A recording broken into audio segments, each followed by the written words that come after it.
Breaking news, two men died of carbon monoxide poisoning in the Pine Manor community, and two children are still recovering in the hospital. So firefighters say the family of five lost power. They were using a generator inside their home.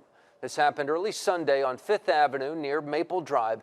That is where NBC2's Alexia Chiropoulos is live and local with some new information on this tragic accident.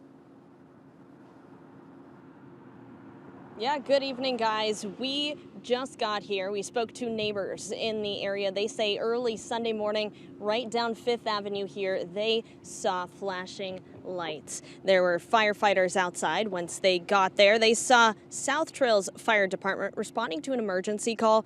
Now, we reached out to South Trails Fire. They say they found a running generator inside a home with a family of five.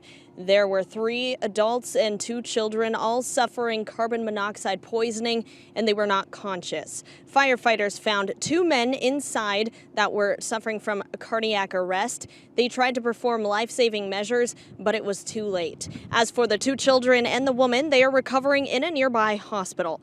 The fire department says the family was using a generator on Father's Day because they lost power from those storms that we all remember that Sunday morning. Now, we are working to talk to more neighbors in this area to learn what they saw. And of course, just to have that warning for you tonight, do not use generators indoors if you do lose power.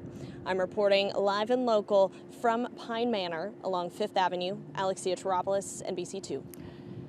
And it bears remembering as we head into hurricane season and you might be using your portable generator that carbon monoxide can't be seen or smelled. They call it the silent killer, and you need to keep your generator at least 20 feet away from your home. Make sure the exhaust is pointed away from any windows or doors.